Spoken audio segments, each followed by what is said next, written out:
Triangle law of vector addition को समझने के लिए हमने फिर से वही एग्जाम्पल लिया है जो हमने इंट्रोडक्टरी लेक्चर में लिया था कि आप एक रिवर अगर क्रॉस कर रहे हैं, आपकी स्पीड है 4 kilometre per hour in still water. River अगर 3 किलोमीटर पर आवर से चल रही है तो आप जब रिवर को क्रॉस करेंगे तो 4 किलोमीटर अक्रॉस द रिवर तो जाएंगे ही, 3 किलोमीटर अलोंग द रिवर भी जाएंगे और अल्टीमेटली आप जाएंगे 5 kilometre from your initial position. So इस एनालिसिस को सिंपल पाइथागोरस थ्योरम से समझा जा सकता है कि आप 4 किलोमीटर अक्रॉस द रिवर गए, 3 किलोमीटर अलोंग द रिवर गए, तो पाइथागोरस थ्योरम से अंडर रूट ऑफ 4 स्क्वायर और 3 स्क्वायर ये हो गया 5 किलोमीटर। सो यही जो एडिशन यहाँ पर जो हुआ दो डिस्प्लेसमेंट्स का, ये वाला डिस्प्लेसमेंट 4 किलोमीटर जो अक्रॉस द रिवर हुआ, दूसरा डिस्प्लेसमेंट 3 किलोमीटर जो अलोंग द रिवर हुआ, और इन दोनों डिस्प्लेसमेंट को मिलाकर फाइनल डिस्प्लेसमेंट जो हुआ 5 किलोमीटर। तो ये जो एडिशन हुआ यही एडिशन कहलाता है triangle law of vector addition. इस एनालिसिस में अगर हम गौर करें तो हम पाएंगे कि जब दोनों वेक्टर को जोड़ा जा रहा है तो उसमें प्रोसेस क्या फॉलो किया गया यहाँ पर। तो आप देखेंगे जैसे ये पहला वेक्टर था 4 किलोमीटर वाला, तो इस वेक्टर के हेड से, इस वेक्टर से हेड से दूसरे वाले वेक्टर के टेल को जोड़ा गया और फाइनली क्या किया गया, जो पहले वेक्टर के टेल से दूसरे वेक्टर के हेड को जोड़ता हुआ जो ये फाइनल वेक्टर बना, ये इन दोनों का रिजल्टेंट बन गया। तो ये तो एक स्पेशल केस था इस पर्टिकुलर सिचुएशन के लिए। अगर इसी सिचुएशन को हम लोग अगर जनरलाइज करें तो जो triangular law of vector addition बनेगा वो कुछ इस तरह का बनेगा कि मान लीजिए हमारे पास एक वेक्टर है कुछ इस तरह का,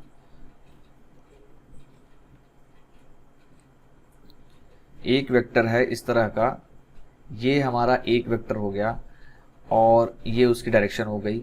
अब मान लीजिए इस वेक्टर का नाम दे देते हैं वेक्टर ए, लेट अस से ये है वेक्टर ए। अब इसी तरह से एक दूसरा वेक्टर ले लेते हैं, मान लीजिए ये एक दूसरा वेक्टर है,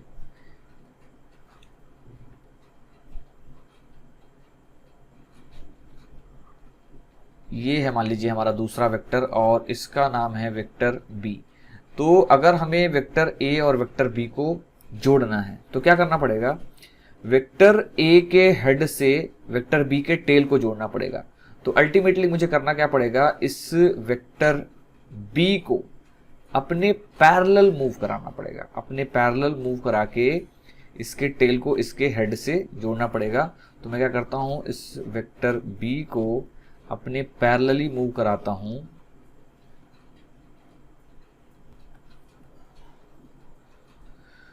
तो मैं क्या करता हूं, इस वेक्टर बी को, इस वेक्टर बी को इसके पैरेलली मूव करा सकता हूं और मूव कराकर मैंने इसे इस तरह से रख दिया सो दैट अब बी का जो टेल है वो ए के हेड से जुड़ गया। अब फाइनली जो वेक्टर बनेगा जो ए के टेल से बी के हेड को जोड़ता हुआ जो वेक्टर बन जाएगा, वो वेक्टर कुछ इस तरह से बनेगा, ए के टेल से बी के हेड तक ये जो वेक्टर बनेगा, this vector will be resultant of A and B. तो इसे लिखा जाएगा वेक्टर सी, जो कि रहेगा vector sum of A and B. तो ये जो ट्रायंगल इस तरह से जो कंप्लीट हुआ यही कहलाता है triangle law of vector addition. अब इसी लॉ को अगर थोड़े से डिफरेंट पर्सपेक्टिव में देखा जाए तो हम क्या कर सकते हैं, देखिए यहां पर एक पैरेललोग्राम कंप्लीट किया जा सकता है और वो किस तरह से कर सकते हैं, देखिए इस b के पैरेलल एक वेक्टर यहां बनाया जा सकता है। तो मैं इस वेक्टर b के पैरेलल एक वेक्टर यहां पर बनाता हूं। सो ये हो गया वेक्टर पैरेलल टू b, ये हो गया पैरेलल टू b वेक्टर। और इसी तरह से वेक्टर a के अलोंग भी हम एक पैरेलल वेक्टर बना सकते हैं इस तरह का, ये हो गया वेक्टर ए के अलोंग पैरेलल वेक्टर। तो आप देख रहे हैं पहले ट्रायंगल हमने कंप्लीट किया था, अभी हमने क्या कर दिया, एक पैरेललोग्राम कंप्लीट कर दिया। और अभी भी हम लोग बोल पाएंगे कि ये वाला जो वेक्टर है, this vector, this is still be vector, क्योंकि एक वेक्टर को उसके पैरेलली आप शिफ्ट कर सकते हैं, फर्क नहीं पड़ता उससे। और ठीक उसी तरह से ये जो वेक्टर है ऊपर वाला, ये है ए वेक्टर। तो ए और बी को जोड़ने का एक दूसरा तरीका हमें मिल रहा है कि ए और बी वेक्टर को इस तरह से सजाइए कि एक पैरेललोग्राम कंप्लीट हो जाए, जिसमें 2 बार ए वेक्टर भी आएगा और 2 बार बी वेक्टर। तो उसका ये जो डायगोनल बन रहा है, और कौन सा डायगोनल? वो डायगोनल जिसमें ए और बी वेक्टर के टेल एक साथ हैं, वहां से शुरुआत हो रही है उसकी। तो वो डायगोनल भी उस ए और बी वेक्टर का रिजल्टेंट या सम बताता है। तो इसी को कहते हैं parallelogram law of vector addition. तो आप चाहें इसको ट्रायंगुलर लॉ बोलिए या पैरेललोग्राम लॉ बोलिए, दोनों का एक ही मतलब है। इसके साथ साथ इस लॉ को थोड़ा सा एक्सटेंड भी किया जा सकता है कि मान लीजिए हमारे पास इस तरह का कोई वेक्टर है, ये है एक वेक्टर, ये हो गया। और मान लीजिए फिर कोई दूसरा वेक्टर है, यहां से कोई दूसरा वेक्टर है इस डायरेक्शन में, ये हो गया दूसरा वेक्टर। तो ये हो गया मान लीजिए वेक्टर ए, ये हो गया वेक्टर बी। इसी तरह से इससे आगे चलें तो यहाँ पे ये हो गया लेट से वेक्टर सी। ऐसे बहुत सारे वेक्टर हम लोग बना सकते हैं। यहाँ से फिर ये हो गया वेक्टर डी। तो इस तरह के वेक्टर आप बनाते जाइए और अगले वाले वेक्टर को टेल को पिछले वाले के हेड से आप जोड़ते जाइए। तो अल्टीमेटली इन ए बी सी डी इन सब का सम हम कैसे लिखेंगे? पहले वाले वेक्टर के टेल से लास्ट वाले वेक्टर के हेड को अगर हम लोग जोड़ दें तो ये जो वेक्टर फाइनल बन जाएगा, this vector, let's say this is vector E. तो इसे लिखा जा सकता है vector A plus vector B plus vector C plus vector D. तो हमें इस बात का ध्यान रखना है कि ये जो ट्रायंगुलर लॉ है या पैरेललोग्राम लॉ है, ये सिर्फ 2 वेक्टर के समेशन तक लिमिटेड नहीं है। आप ऐसे n नंबर ऑफ वेक्टर्स को इस तरह से ऐड कर सकते हैं, प्रोवाइडेड हमको बेसिक चीज बस ध्यान रखना है कि पहले वेक्टर के हेड से दूसरे के टेल को जोड़िए, फिर अगले के टेल को फिर पिछले वाले के हेड से जोड़िए, और ये प्रोसेस आप करते जाइए। लास्ट वाला जो वेक्टर आएगा उसके हेड से पहले वाले वेक्टर के टेल को जोड़ दीजिए, और फाइनल जो ये वेक्टर आपको मिल जाएगा, यही वेक्टर इन सभी वेक्टर्स का रिजल्टेंट वेक्टर होगा। सो ये तो हो गया इसका ज्योमेट्रिकल इंटरप्रिटेशन। अब चलते हैं इसके अलजेब्रा में और देखते हैं कि इस एडिशन के रिजल्ट्स क्या मिलते हैं। सो फिर से हमने ये डायग्राम बना लिया है, और मान लीजिए ये है वेक्टर ए और ये है वेक्टर बी, और इन दोनों का सम है ये vector C according to triangular law of vector addition. तो ये हो गया सी बराबर ए प्लस बी। अब अगर हम इसका मैग्नीट्यूड निकालना चाहें, हम चाहते हैं वेक्टर सी का मैग्नीट्यूड निकालना, तो मैं इस ट्रायंगल को नाम दे देता हूं। ये एंड को बोल दिए ए, ये एंड हो गया बी, ये एंड हो गया सी। तो इसके लिए थोड़ा सा कंस्ट्रक्शन हमें करना पड़ेगा। हम क्या करेंगे, यहां से एक परपेंडिकुलर ड्रॉप करते हैं नीचे, इस सी पॉइंट से एक परपेंडिकुलर ड्रॉप करते हैं इस तरह, और इसी तरह से ये जो ए बी वेक्टर था इसे भी आगे की तरफ हम लोग एक्सटेंड करते हैं इस तरह से, और ये जो पॉइंट फाइनली मिल गया, इस पॉइंट को मैं बोल देता हूं डी। तो हमें अगर वेक्टर ए और बी गिवन है तो हमें ये एंगल भी गिवन होगा between the 2 vectors which is theta. So हमें फाइंड करना है वेक्टर सी। अगर हमको फाइंड करना है वेक्टर सी, तो वेक्टर सी की दोनों चीजें हमको फाइंड करनी होती हैं। पहला मैग्नीट्यूड और दूसरा डायरेक्शन, ये दोनों चीजें हमको पता करनी है। तो सबसे पहले अगर हम सी के मैग्नीट्यूड की बात करें, तो सी का जो मैग्नीट्यूड है इस ट्रायंगल में वो कुछ नहीं है, वो है लेंथ ए सी। और ये जो लेंथ ए सी है इस ट्रायंगल में, इस कंस्ट्रक्शन के बाद आप आसानी से उसे लिख सकते हैं, that is under root of this height square plus base square from Pythagoras theorem. So ये हो जाना है सी डी स्क्वायर, या पहले मैं लिख देता हूं this is A D square plus C D square, ये हो जाना है। अब ये देखिए ए डी जो है ये ए बी और बी डी से मिलके बना है, तो ए बी जो हो जाएगा वो तो मैग्नीट्यूड ऑफ ए हो जाएगा, लेकिन बी डी ये कितना होगा, तो बी डी के लिए क्या करना पड़ेगा, इस ट्रायंगल बी सी डी में देखिए, ट्रायंगल बी सी डी में अगर हम लोग देखें तो साइन थीटा या अगर मैं बोलूं कॉस थीटा क्या होगा यहाँ पर, कॉस थीटा हो जाएगा B D upon B C. So this will become B D upon B C को लिखा जा सकता है मैग्नीट्यूड ऑफ बी, ये इसको लिखने का तरीका है मैग्नीट्यूड ऑफ बी, या हम इसको डायरेक्टली लिख देते हैं B D is equal to magnitude of B की जगह सिंपली बी हम लोग लिख देते हैं, उसी तरह से मैग्नीट्यूड ऑफ ए की जगह सिंपली ए लिख देंगे। तो हमको चाहिए था बी डी, तो बी डी हो जाना है, बी डी लेंथ हो जाएगी simply B cos theta. So ये लेंथ हमारे पास आ गई, this length is B cos theta. इसी तरह से ये जो सी डी लेंथ है इसे भी आप निकालेंगे तो ये आएगा B sine theta. So finally हम लोग जो मैग्नीट्यूड ऑफ सी सर्च कर रहे थे, which can also be written as simply C, इसे आप फाइनली हम लोग लिख सकते हैं, देखिए A D square. Now what is A D square, A D is summation of A B plus B D. A B को हम लोग लिख सकते हैं ए, प्लस बी डी को हमने भी निकाल रखा है, it is B cos theta और उसका स्क्वायर, प्लस सी डी की जगह आ जाएगा बी साइन थीटा का square, so that will become B square sine square theta और इस पूरे का under root. So this will become magnitude of C. तो इसको अगर हम लोग थोड़ा सा ओपन कर दें, यहां से इसको अगर हम लोग ओपन करें तो ये क्या बन जाना है, ए square plus B square cos square theta plus 2ab cos theta plus B square sine square theta. So इसमें से ये जो दोनों टर्म को अगर हम लोग देखें, ये जो दोनों टर्म है B square cos square theta और B square sine square theta, इसमें से बी स्क्वायर को कॉमन ले लेंगे तो cos square theta plus sine square theta 1 हो जाएगा।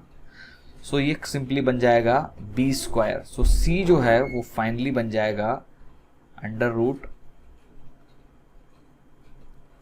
ए स्क्वायर तो पहले था ही, सो ए स्क्वायर प्लस ये जो टर्म है B square cos square theta plus B square sine square theta, this will simply become B square plus 2ab cos theta. So ये बन जाएगा हमारा final expression for magnitude of B. तो ये बन गया final expression for magnitude of B. तो ये रिजल्ट हमको याद रखना है, ये फाइनल रिजल्ट हो गया फॉर मैग्नीट्यूड ऑफ बी। अगला चलते हैं और ये देखते हैं कि इसका डायरेक्शन अब क्या होने वाला है, what will be direction of B.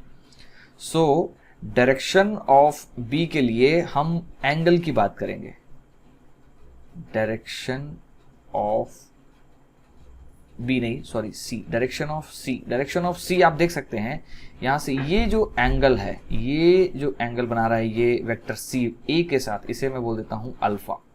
So triangle A C D में अगर देखें तो tan अल्फा हम लोग लिख सकते हैं, tan alpha can be written as C D, that is height upon base which is A D.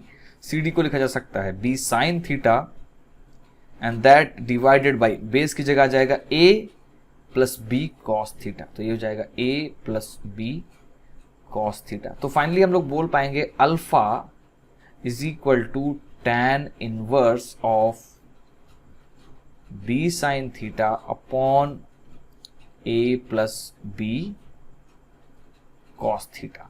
सो ये होगा वो एंगल जो हम लोग बोल पाएंगे कि alpha is the angle which C is making with A. C जो है ए के साथ अल्फा एंगल बना रहा है और वो अल्फा एंगल कितना है, b sin theta upon a plus B cos theta का tan इनवर्स। तो हमको हमेशा ये ध्यान रखना है कि ये सारी चीजें गिवन होनी है, a b और थीटा। सो दो वेक्टर्स, दोनों के मैग्नीट्यूड और उन दोनों के बीच का एंगल गिवन है, तभी हम लोग ये अल्फा बता पाएंगे।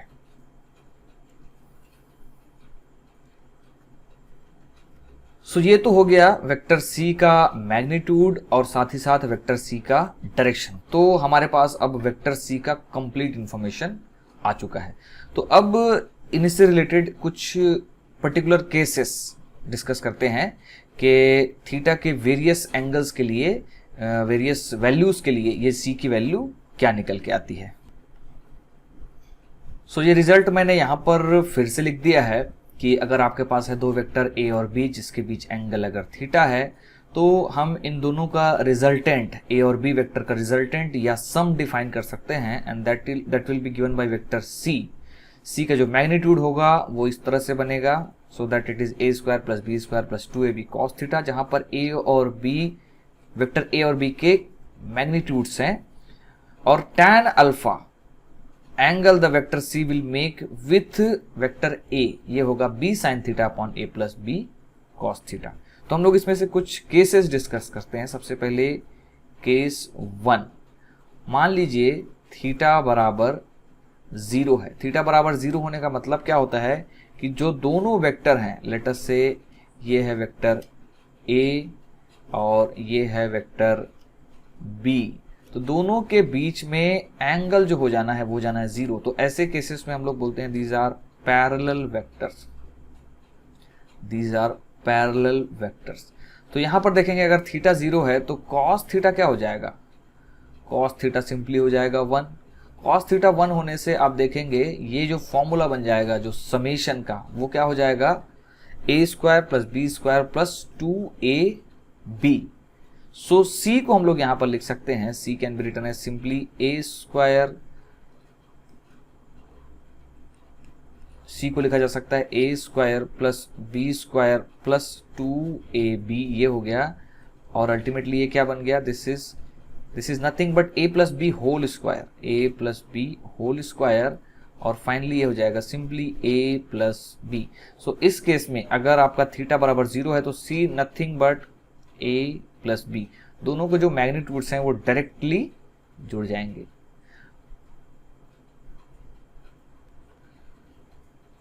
इसी तरह से केस 2 लेते हैं।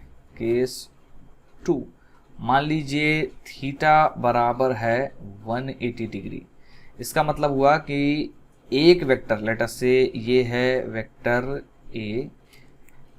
ए इस तरह से होगा, ये हो गया वेक्टर ए, और वेक्टर बी क्या होगा, जस्ट इसका ऑपोजिट होगा, लेट अस से ये हो गया वेक्टर बी।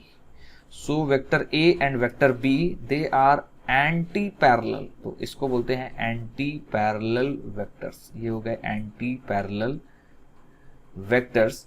तो इस केस में जो रिजल्टेंट बनेगा, आप देखिए a माइनस बी, आप यहां ज्योमेट्री से भी निकाल सकते हैं, और यहां पर मैं इस अलजेब्राइक फॉर्मूले से निकालता हूं। तो सी जो आएगा वो कितना आने वाला है, तो कॉस थीटा का क्या होगा, सबसे पहले मैं उसे लिख देता हूं, cos of theta that is cos of 180 that is -1 यहां पर डालेंगे तो सी का जो फॉर्मूला आएगा वो आएगा A square plus B square plus 2ab into -1, तो इसे लिखा जा सकता है -2ab। और ये कुछ नहीं है, ये क्या है, a minus B whole square का फॉर्मूला है, तो ये अल्टीमेटली स्क्वायर और स्क्वायर रूट कैंसिल हो जाएगा, तो ये हो जाएगा a माइनस बी। तो अगर थीटा बराबर 180 है, एंटी पैरेलल वेक्टर्स हैं, तो जो रिजल्टेंट होगा c वो होगा a माइनस बी, ये हो जाएगा। और आप देख सकते हैं ये जो होगा ये मिनिमम वैल्यू ऑफ रिजल्टेंट होगा, मतलब a और b दो वेक्टर्स हैं, उनके बीच में आप कोई भी एंगल आप चूज कर लीजिए। अगर आप 180 डिग्री चूज करते हैं तो आपको मिनिमम वैल्यू मिलेगा, और मान लीजिए दोनों वेक्टर्स अगर बराबर हैं तो जीरो भी हो जाएगा। और मैक्सिमम वैल्यू, अगर दो वेक्टर्स को मैक्सिमम वैल्यू के लिए जोड़ना है तो दोनों के बीच के एंगल को आपको 0 करना पड़ेगा। सॉरी, इस वाले केस में अगर आपने 180 कर दिया है एंगल एंटी पैरेलल के केस में, तो आपको मिनिमम रिजल्टेंट मिलेगा। और अगर दोनों के बीच में एंगल अगर 0 है तो दोनों वेक्टर सीधे सीधे जुड़ जाएंगे और आपको रिजल्टेंट मैक्सिमम मिलेगा। तो हम ये बोल सकते हैं कि अगर एक वेक्टर का, दो वेक्टर का समेशन करना है, लेट अस से दो वेक्टर से हमारे पास ए और बी, तो ए और बी का अगर हम समेशन करें और उसके मैग्नीट्यूड की अगर बात करें, उसके मैग्नीट्यूड की बात करें, तो वो मैक्सिमम उसका जो मैग्नीट्यूड होगा वो ए प्लस बी होगा अगर दोनों पैरेलल हैं, और मिनिमम जो मैग्नीट्यूड होगा वो होगा ए माइनस बी अगर वो एंटी पैरेलल है। तो ये भी एक इम्पॉर्टेंट रिजल्ट हम लोग याद रख सकते हैं। बहुत सारे ऑब्जेक्टिव क्वेश्चन में इस तरह के क्वेश्चन आपसे पूछे जा सकते हैं। अब इसी में तीसरा केस डिस्कस करते हैं, केस 3, जिसमें थीटा बराबर है 90 डिग्री। सो थीटा बराबर 90 डिग्री होने से सबसे पहले इसको बोलते हैं ऑर्थोगोनल वेक्टर्स, ये कहलाएंगे ऑर्थोगोनल वेक्टर्स। और इसमें कॉस थीटा का क्या होना है, तो कॉस 90 हो जाता है 0, तो कॉस 90 हो गया 0। और उस हिसाब से अब हमारा जो फाइनल फॉर्मूला बन गया सी का, तो सी का जो फॉर्मूला होता है उसमें A square plus B square plus 2ab cos theta होता है, तो कॉस थीटा वाला टर्म खत्म हो गया और C will simply become under root of A square plus B square. तो ये सिंपल पाइथागोरस वाला फॉर्मूला बन जाएगा इस केस में अगर दोनों वेक्टर्स ऑर्थोगोनल हैं।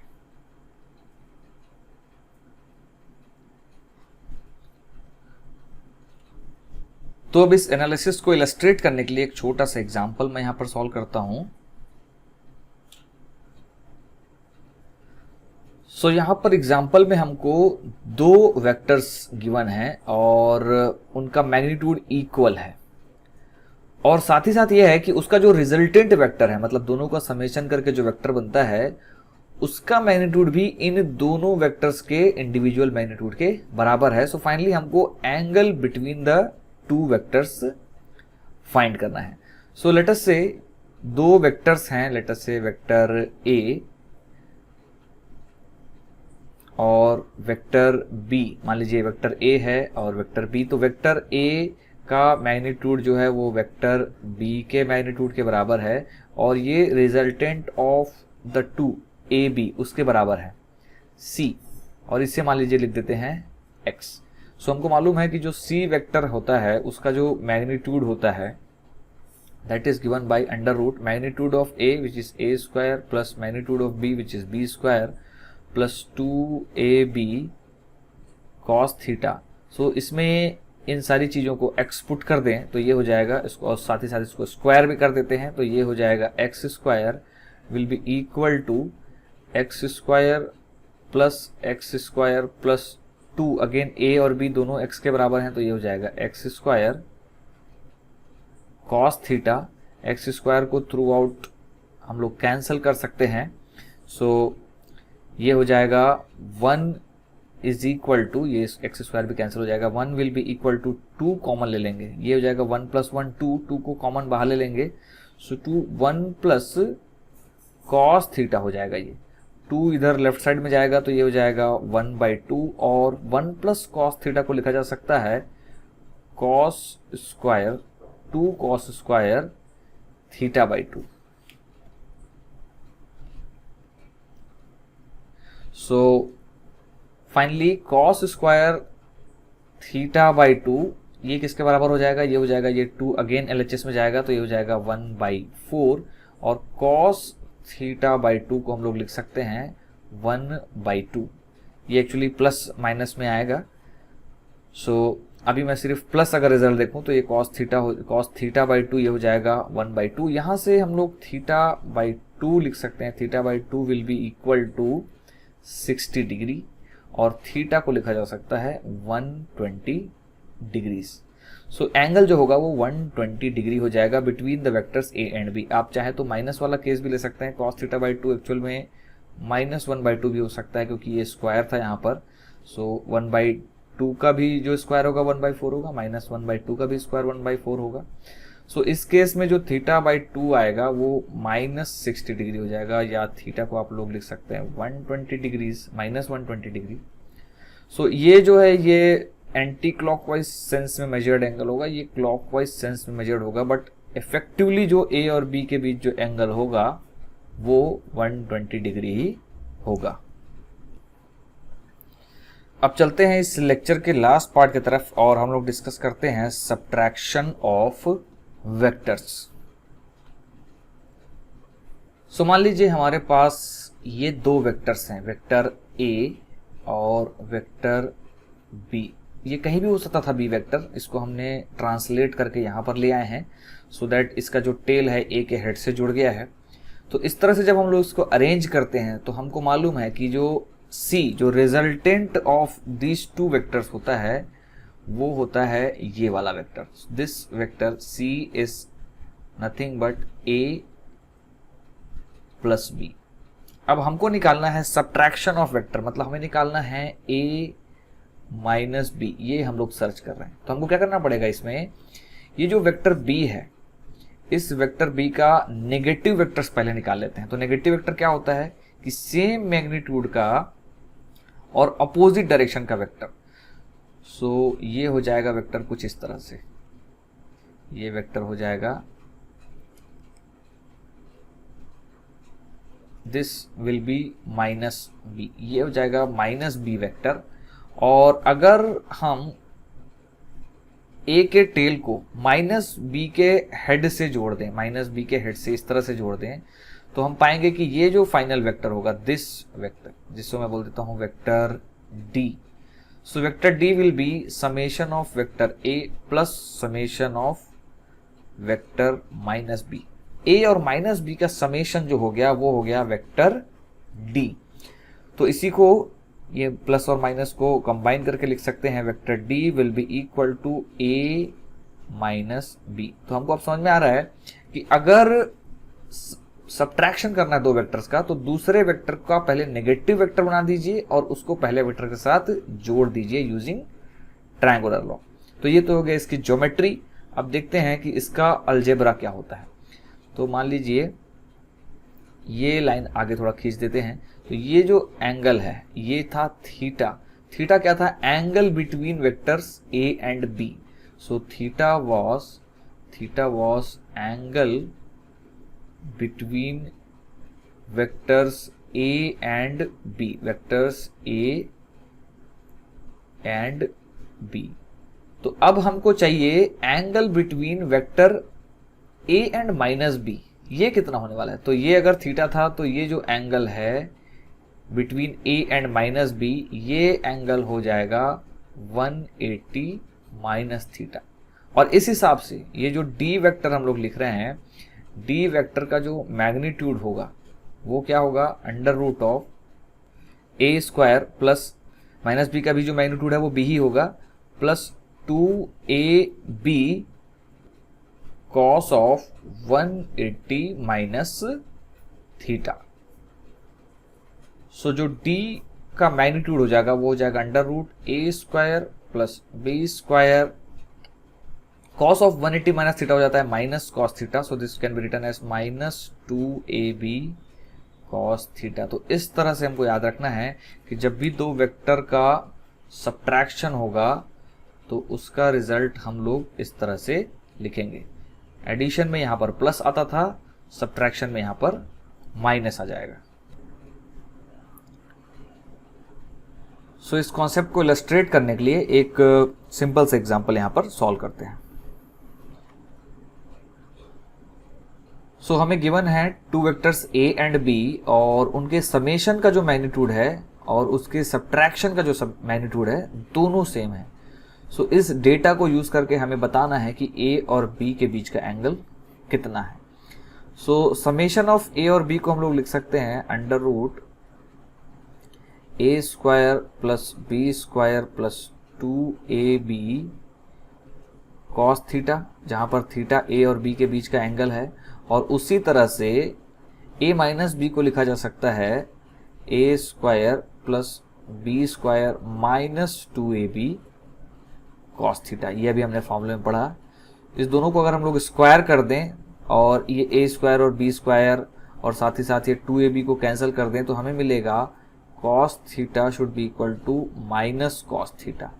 और ये चीज ट्रू तभी होगी जब कॉस थीटा क्या होगा, 0 होगा, या हम लोग बोलेंगे थीटा बराबर होगा π/2। सो ये हो जाएगा angle between the vectors A and B.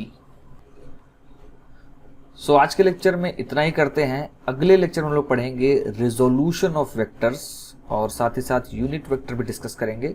सो हम लोग पाएंगे कि रिजोल्यूशन ऑफ वेक्टर जो है वो जस्ट अपोजिट है किसका, समीशन ऑफ वेक्टर का।